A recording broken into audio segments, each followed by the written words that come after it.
göçme xabarlashishi Şinjan şöbesi alayda talab qilgan.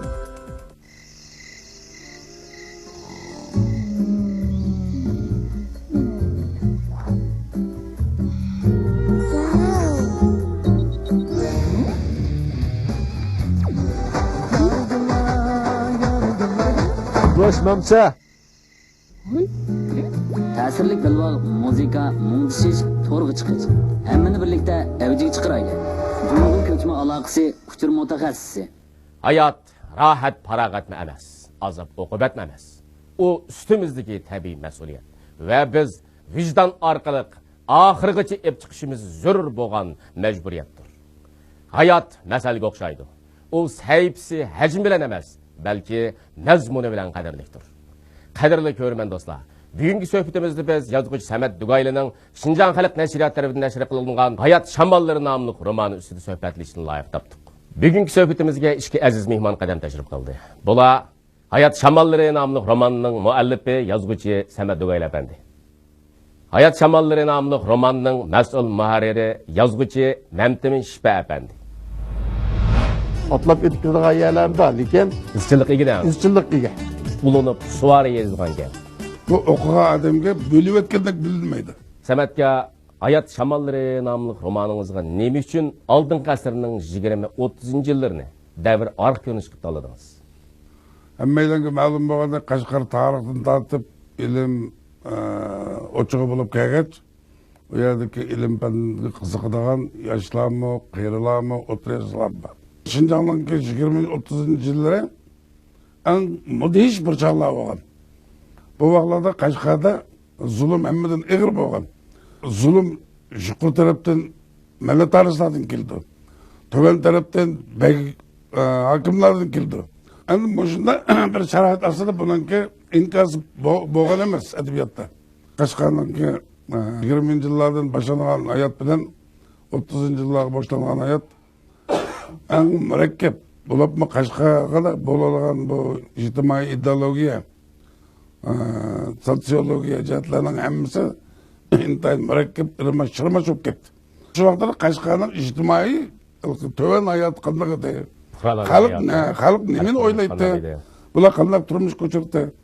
Shuni bir yezib qoldirish zaruriyati barkan deb o'ylab, men shu 20-30 yillarni davr arq ko'rinish qilib yozgan. Her qanday bir yozuvchininki muayyan tarixiy bir davrni aks ettirib bergisi keladi.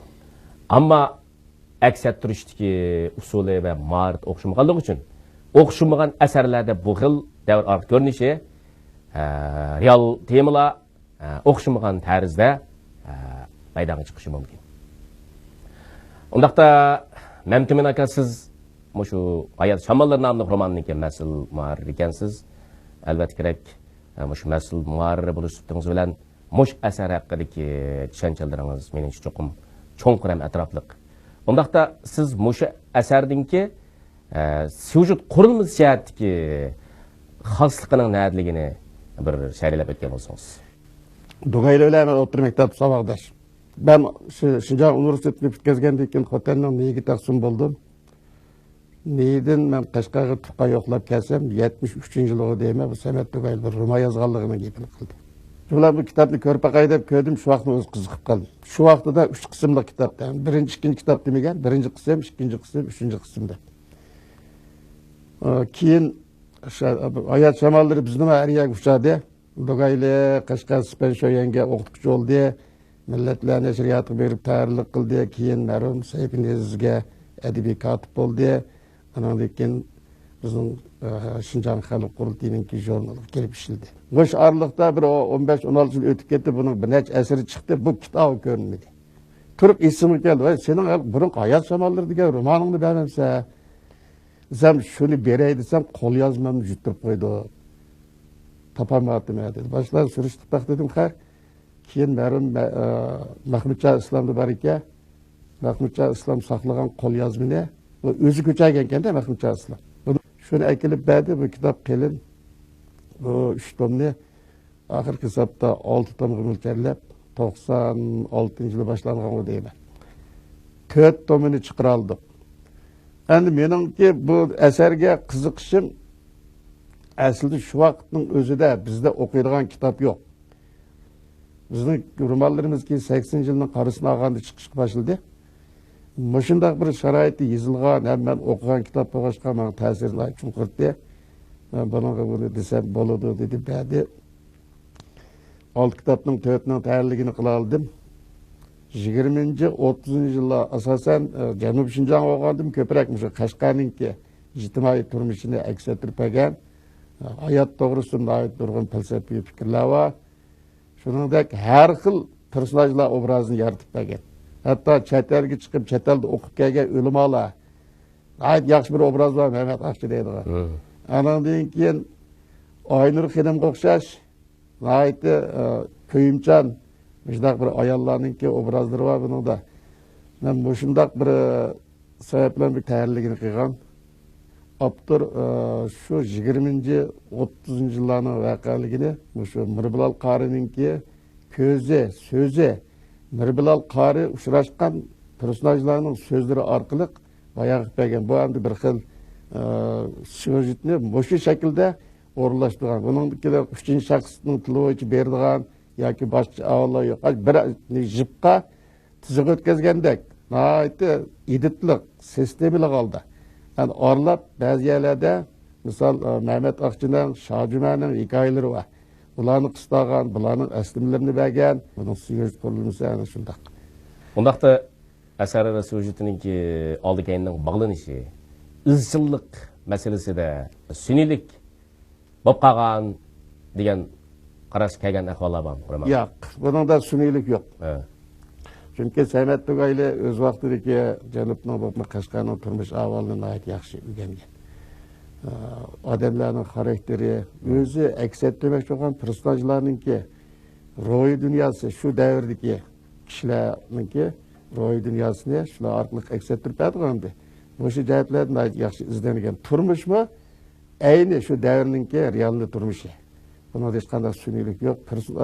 Syujet qurilmasida berilgan syujetlarni suniylik his qilmaydi. Boshqa romanlarga o'xshamaydigan syujet qurilmasidagi alayligini ta'liq qilgan. Endi boshqa romanlarimizda qaraganda Tugaylinki romanida syujet bir xil inchkilik bilan tasvirlab berilgan. Atlab o'tib ketadigan yerlar bor, lekin izchillik ega. Izchillik ega. Bizning ba'zi romanlarimizdan farq qiladigan yeri bu. Samatga Hayat Shamallari nomli roman qism bablarga ayrılmay bir başdan ahirgacha davomlashtirilib, ulanib, suvari yozilgan ekan. Onundan başqa qarasam, bayon tilida birinchi shaxs tilda manga roman ekanda bu. Siz qanday xo'p, bu shunday cho'ngachamlik bu romanni endi shunday usulda yozishni o'ylab qolgandingiz. Endi manga mening atrofimda kelgan odamlarga suvari yozilgan narsalar yoqadi. Andak bo'lgandan keyin Uyg'ur adabiyotida bunday yozilgan narsa yo'q. Mening uslubimda yozilgan. Usulumda. Ben şu Uyghur edebiyatında şuna bir yazıp bakayım.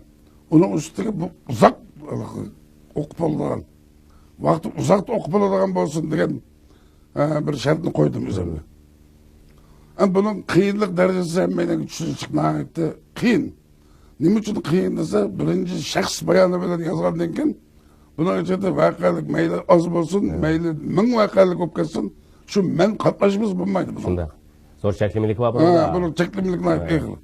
Onun üstüne roman boğan iken onun ait nurgun stilistik vasıtalarından emmini ifadeleş vasıtalarından emmini mesela peyzaj tasvirlerini tat içki kaçırım tasvirlerini tat cimiyeni yazık doğru kildi. Bazını men boğan iken asan yazmak. Hem de karış tarafından iken çoğu. Bu nemini oylamadı da, nemi kılıvadı da diyenle o özü hak tepemizse bunu Abdur bayanın arkalık yazıldı. Bu men boğan iken özü bayan kılış gerek.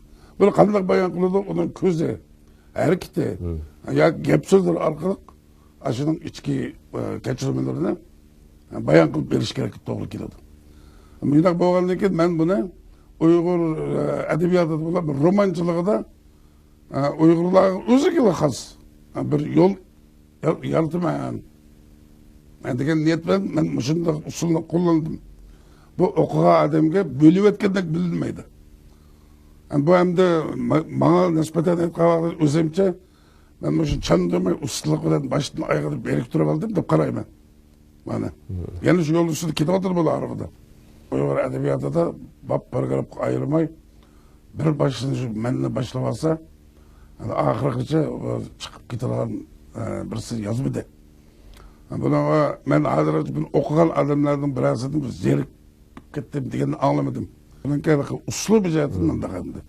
Vakti helakadak bunun da 20. yılım 10. ayının 10. günü gep yok. Okuğa adam güçlü tesir ediyor. Güçlü tesir ediyor. Onda olganda Mehmet Emin aka siz şu Hayat Şamallar romanından ibaret şundaq bir zor hajimlik bir romandan ki mana şundaq başına ahir birinchi shaxs tilida bayon qilinishi shundaqla bab qismdagi bilimdagi suvar yezish masalasini asardagi o'zgachilik bir xoslik deb qaramsiz. Albatta. Kitapninki ismi var. Lekin her bir kitapning ichida birinchi bab, ikkinchi bab degan bablar ayrılığına suvar yani. Bu dinisumo bizde kam yazılganda, burada işte hazırgıç bo'lmadi. Bizde hazırgıç yazgan romanlarımızda hatta bazılar mavzu koydu. Her bir babga mavzu koydu. Bazılar mavzu koymay bab deb bildi. Bazılar son bilan, bir ikki bilan epizod ayrıydı. İşte yazıp koydu. Ama Samet Tugayli şu devirde bizde roman yok, roman çıkmagan. Yoki burunqi romanlarni chiqqan bo'lsin biz ko'rmagan bir sharoitda yozgan narsada haqiqatmi bizning ko'ngil an'anaga qo'g'ilishib shunaqa yozib bir xil shaklda yozib chiqdi bir o'zgachilik. Mening his qilishimcha uningdan boshqa hamda asarninki shu qurilma jihatdagi so'z jihatdagi o'zgachilikda bularning boshqa yana voqeaning ichida voqea, hikoyaning ichida hikoya. Bu bir xil o'zgachilik deb qaradim endi. Bu hamda bizningki xalq eg'iz adabiyotimizda masalan bizning Char divan degan asarda aytilib qoldi. Shuningdami bor hikoyaning ichidan hikoya chiqarish, sujetni sujetning ichidan sujet chiqarish, buni o'zaro bog'lash, bog'lab bo'lgandan keyin yana qaytarib asliga akilish. Bu bir o'zgachilik, bir afzallik ham asardagi mening qarashimcha. Shu voqealiklar bilan yashayotgandek bir tuyg'u berdik odamga. Shunday yozilgan asar turmushga yaqin bo'ladi. Samatga roman voqealigi buningdan 80-90 yillar ilgari bo'lgan ishlar ekan. Bu ishlar odamga bir qarasa jiroq tarixdek, yana bir qarasa tunugin yuz bergan ishlardek. Hatto zamonamizdagi bir qism shaxslar shu voqealiklar bilan yashayotgandek bir tuyg'u berdik odamga endi. Mushmazlik qarta sizning bir ta'sirotingizni anglab boqinman. Menimcha bu vaqtda turmush qanchalik chin, turmushga qanchalik yaqin yozilgan asarlar kishiga o'zimiz shu turmushning ichida bordik, shu voqealarning ichida o'zimiz yashayotgandek, u xuddi tunugin bo'lgandek yoki bo'layotgandek. Agar o'ziga bak tonish bo'lmasa, o'zidan nariroq bir yerda yuz berayotgandek tuyg'u berdi. Agar u turmushdan ustun turdi degan bahona bilan turmushni bo'yab ko'rsatsa, bezab ko'rsatsa, sun'iylashtirsa, bunday personajni atrofimizga qarab topolmaymiz. Bunday voqealikni hech qanday yerda uchratolmaymiz. Turmushni siz qancha puxta, qancha chunqur ifodalay olsangiz, o'quvchiga beradigan ta'siri atrofimizda bo'layotgan ishlar bor. Men o'zim ko'rmagan bo'lsam, cho'qim bor. Nima uchun sizning bir personajni tasvirlamaysiz-da? Ular birmuncha personaj. Agar o'ziga naturish bir personaj bo'lsa, o'ziga tonish personajlarni yaqinlashib orqali a personaj bilan personajni tanishtirdi bu o'quvchini. Shu bunday vaqtida bu yozuvchining mas'uliyati nima desa, hamma odamni bir qilib so'ziltiradigan ishchisimi, ayolmi, ermi, dehqonmi o'xshash so'zlaydigan, hammalarni o'xshash o'ylab turadigan, hammalarni o'xshash yo'lda mangadigan qilmay, shularning o'ziga xos turmush alayligini kuzatsangiz, bunday narsa bizning ko'z oldimizda aytib ko'p. Shunday yozilgan asar turmushga yaqin bo'ladi, ham uni kitobxonda uzoq qabul qila oladi deb qarayman. Samatga asar personajlarda bo'lib, asarninki asar voqealigining markaziy yotadigan asosiy personajlarda bir-biriga o'xshamaydigan o'ziga xos individual xarakterini aytirishgan gavdalanibdi. Bu personajlarning xarakteri kishiga yaqinlik, tabiiy, chin bilindigan endi. Odamninki mayilligini qo'zg'aydi ekan endi. Siz shu personajlarni mana shunday ularning obrazini mana shunday ifodalashda siz oldin ola roman yozishdan burun ularning taqdiri to'g'riliq oldin ola bir boshqa turganmi yoki shu romanni yozib ketib etib buni udulliq hal qilib manganmi? Bu personajlarning ichida men Mirbilal Qari degan shu asosli personajni bir boy savdogarning o'g'li deb yozdim. Kambag'al deb yozmadim buni.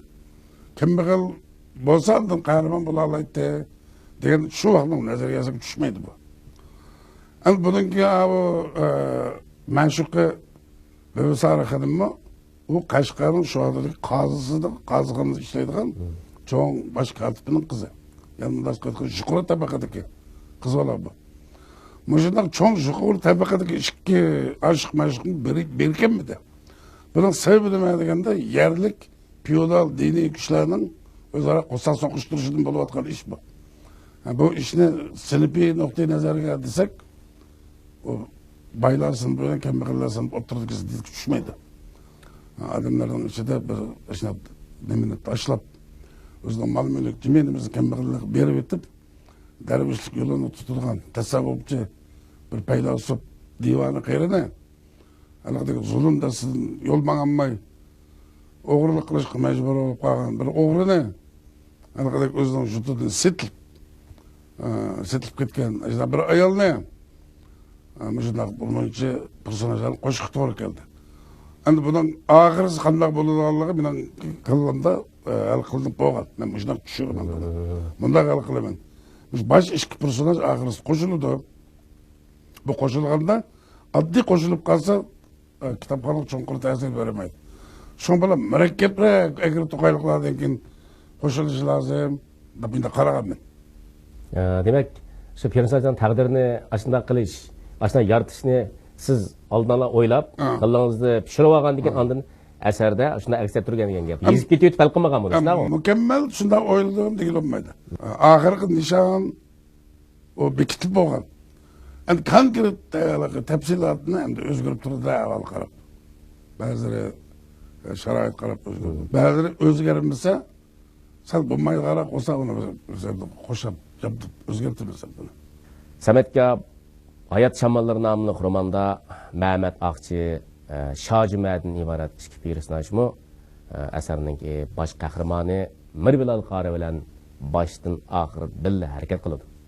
Əmdi bu iki personajning ki çoxum onun yaratılış, onunki əsərninki süjetiga baş personajninki xarakter alayligiga ta'sir ko'rsatishi to'g'ri gap endi. Unda qolganda sizning çoğan çağda muş personajlarning kendi əsərdəki konkret rolu zadı nima? Endi bu qo'shimcha personajlarmi bir-biriga nisbatan o'z oldi xarakterga ega. Masalan, Muhammad Aqchi bu o'g'ri. Bu Shajumani bu yoqtirmaydi bu. Bu Mirbilal o Shajumani nima uchun yaxshi ko'rdi desa, uning o'y fikrlarini, shaxsiyatsiz do'stligini yaxshi ko'rdi. Bunda bo'lgan ikkisining xarakteri bu yana Mirbilalga o'xshamaydi. Üçünü bir yerga kelsak, uchinasi o'xshamaydi. Uchini bir yerga. Bunun Çolpanxon deydigan bir qo'shimcha personaj bor. Bu Çolpanxonni keyin bu men buni aqsini bir taraf qilish uchun buning masalasini Muhammad Aqchiga chetib qo'ydim. Chetib qo'ysam bu Muhammad Aqchi buni elib Maralbekga ketdi deb yozsam bu asallam bo'lib qoldi ekan buning ishi. Shuning uchun bu nimani Muhammad Aqchini o'lgan qilib Çolpanxonni o'zini yolg'iz ketkizib o'tdim. Çünkü bunday qilish Çolpanxonni davomliq shu yillardagi rahat ko'rmasin demoqchiman. Yani o yillardagi emekçi ammaning ko'radigan kuni shu zulm. Zulmdan boshqa o bir rahat ko'radigan ish yo'q. Bunday bo'lgandan keyin men shu personajlarimni, ashuna personajlarimni masalasini shunday hal qildim. Men uchun omad kelgan. Men u go'harlarga to'yqdek qaraydigan bebaho fursat menga oldin qolgan. Men shunday tasvirlashni Navoiydan o'rgandim. Bu shu jihatdan bir xil o'zgarchilik bor. Biz kitobninki birinchi tomidagi Mirbilal Qarininki murakkab ishki tuyg'usi, murakkab ruhiy holati va qalb dialektikasiga munosabatlik qurlarni o'qib bergandan keyin mushaqda biroz mulohaza qilish baqsaq. Manga tonish bo'lgan bu manzaradan tezda zerikdim. Har kuni degidek ashundaq ko'rinishlarni ko'rib turardi. Endi yana bir tarafga berib, qovlishib qolgan g'ol taqaqlarimga aram izlab, mushtumlarimni tugib, ko'krigimni kerib, toza bo'lishiga bir kerilib olay deb o'ylab, ikki belikimni soning qonitidek keldim. Biroq bilaklarim ko'tarilgan peti to'xtab qoldi. Chunki ko'zim men oldimni qilib turgan past saraj temidan halqib o'tib, qo'shni ho'ynining supsida turgan bir gavdaga tikilib qolgan edi. Bu gavda chang tozallab bo'lmaganlikdan va yo'riq yaxshi tushganlikdan aniq farq etkili bo'ladigan bir qiz edi. Uning uchisida seriqi ko'prak atlas ko'nglik bo'lib, buni uy ichida kiyish kerak, yaqsi keng va past edi. Şun onun boyun bilen oqrak so'ngaklarimi ochiq ko'rinadi. Aşı boyun üstüde faqat Xudo o'z qudrati bilan yarata olishi mumkin bo'lgan ajoyib nafs, nurliq, latofatlik, guldunmu uz bir yuz kiptisi joylashgan ediki, bu yuzda men doim she'r va naqshlarni anglaydigan, ammo bunchalik ekanligini zodil xiyol qilib baxmagan yadek qara qashlar, bir jup bakmu cho'nqurliqdagi chirog'dek ko'z qo'ydim hergiz yetib boramaydigandek bilinadigan qop-qara ammo nurliq shafaqni asıltadigan bebaho ushqinlarni chaqib turgan insonlar tili ko'z deb nom bergan go'harlar yaltirab turibdi. Men uchun omad kelgan. Men u go'harlarga to'yqdek qaraydigan bebaho fursat menga oldin qolgan edi. Biroq uning qarishi bilan tangla ichimga o't ketgandek bo'lib bardashlik berolmay ko'zimni yumib oldim. Bu endi romandagi Mirbilal qari bilan Gülsari xonimninki tunji qatim uchirish fursatiga erishgan vaqtidagi bir tafsilot ekan. Siz mushiyada mushundaq chiroyli tasvirni nima vajidan kirgizdingiz? Ikkinchisi, Gülsari xonimga munosabatlik yan allaqandaq nozuk va chin tabiiy hissiyotlaringizni siz nimishqa Gülsari xonimni Mirbilalga uchrashtirish orqali aks etdingiz? Bu nima uchun endi shundoq tasvirladi? Birisi boshqa tasvirlarga o'xshamasin, o'ziga xos tasvir bo'lsin. Ikkinchisi, men klassik adabiyotni kichik vaqtimda ko'p o'qigan dedim. Mana shunday tasvirlashni Navoiydan o'rgandim. Alisher Navoiyning tasvirlari bundanmi katta, bundanmi chunqur odam u o'qitishlarni Doğrap bo'g'ilmaydi. Singdirib bo'lmaymiz hatto. Ham shunday bo'lgandan keyin endi bu texi qiz cho'kalar uchrashib boqmagan bir yigit bilan o'z yigitichi bir yigitlarni ko'rib boqmagan bir oila qizining o'rtasidagi tunji uchrashish cho'qim tasodif bo'lgan holatdami alohida bo'lishi kerak. Alohida bo'lishi lozim. Alohida bo'lgandami bu bizning tasvirlab yoki biz o'qib o'rgangan tasvirlardan cho'nqurroq, o'tkirroq bo'lishi kerak. Yani ben ajin tasvirlarında men ko'z oldimga keltirib turib yozgan, mening yodimda bor. Men odatda men yozgan narsani tasvirlasam, ko'z oldimga keltirib turib tasvirlayman. Hamtiminka romandagi abtur tili va personajlar dialogiga ishlatilgan til hozirgi zamon Uyg'ur tili formasiga xos bo'lgan o'lchamlik bir til bo'lsa-mu, lekin romanni o'qigan kishiga bu tilda qandaqdir, yana hozirgi zamon Uyg'ur tilida azroq farq qiladigan bir qadimiy suhbatdek mandaq bir tuyg'u berdi ekan endi. Tildagi bundaq furaqninki nadaligini biz deb biraylasak, depiramaydi ekanmiz. Lekin shunday tuyg'u bo'ladi ekanmiz ham tabiiy holda. Siz romanlarni tayyorlash davomida mush nuqtani his qilganmidingiz? Men tayyorlash jarayonida emas, shu burun dastlab ko'rgan vaqtimda his qilgan. Bu kitap bugünkü yaşlarımız üçün sel natunish. Lekin 20-30 yıllarda Qashqa etrafidagi ulamo sifat odamlar, savdogarlar, boylar, qozilar, shunga o'xshash odamlar ish qilib biroz bir diniy jihatdan bilimi bor odamlarningki tili, deyishga bo'ladi. Mushu jihatdan bir xil o'zgarchilik bor. Hozir tilimizdan farq qiladigan tarafimiz. Romaningizdan siz rozilik his qilamsiz? Ondan şu vaqtda to'liq chiqqan kitob bor. Hozir emas, buninglikimi, buning o'qirmanlari suyib o'qiydigan asar deb qarayman. Sametga romaningiz yezilib 35 yildan ortiqroq vaqt o'tibdi endi. Gerçi shundoq uzun yil bo'lgan bo'lsa-mu buningga cho'qim romaningiz nashr qilinib avam bilan yuz ko'rishgandan keyin va shundaqla qayta romaningiz nashr qilingandan keyin cho'qim romaningizningki shu yezilishi va boshqa taraflarga munosabatlik o'zingizning cho'qim ta'sir tushunchalaringiz bor. Shuncha yillar o'tib ketgan bugungi kunda endi shu romaningizdan siz rozilik his qilamsiz? Konkretrak desek, Mer Bilal'ның şu bir yazıda baylağı yallanıp işleydiğen bir görünüşler var. Aşağı oşukçu ki. Neymiş ha? Ne için onunki asasen süjetin birisi az dolu çatlığa yeri var. Bu Mer Bilal katil çeliklerini öttürüp ettiğinden nam bilen kaçırdı çok bu Kaşka'dan. Kaçkandan keyin bu Kaşka'ya berişi mümkün emez. Bu basılım tutuvalır buna. Şunu bu yoşurulup yürüyüş gerek. Yani bir vakalık çıkarıp şu yazığa apadım şu ya hem de tepsilatı sal cıkıra koyup kaptı. Yani bu kitap hikaye vardı da yetişmezlik bozsa bulmasa bunu okuyanlar bile. Ama ben bunu oldu şu vakti de toluk çıkan kitap bu. Dıp karayla. Memtiminki siz Hayat Şamalları namlıq romanının hem bir okurmeni hem bir tahriri bulup süptüğünüzden kandak bağ verirsiniz? Yazgıcı özününki ilgirki şu 20-30 yıllardaki turmuşunu yortuş arzusu boyunca özünün edebiyat düşüncesi, karışı, özünün kabiliyeti asasında dolçul hayışını özü juhtamay, lilla meydan durup yazıp çıkan eser. Bu eserinin bediligi mi yukarı, tili ciheti mi, özgüçülüğü var. Ben özenmiş kitabına mesul muhariri birinci, ikinci kitabını kolda çıkırıp koydum, tapamadı be.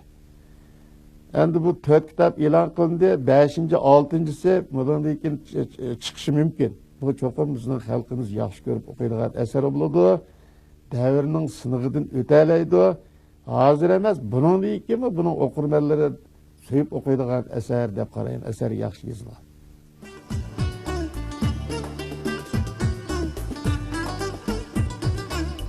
O işki makamni öz milliy ro'yitning qo'rg'ini ustida qo'yib, o'ziga xos milliy xarakterining imkonsiz ustida quvvatli.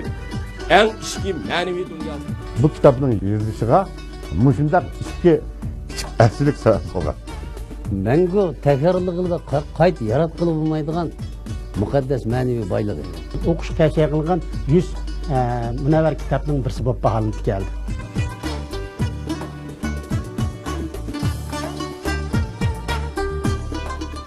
Kitap o'qib chiqib, uni to'g'ri tushunish bizning tuyg'umizni g'idiqlab, ruhimizni yuksaltirib, vujudimizni illatadi. Kitap har qandaq fanning jini va yurik. Har qandaq narsaning ibtidoiy xuruji. Qadrli ko'rman do'stlar. Bugungi suhbatimiz mishiyat oxirlashdi. Xayr xo'sh, salomat bo'linglar.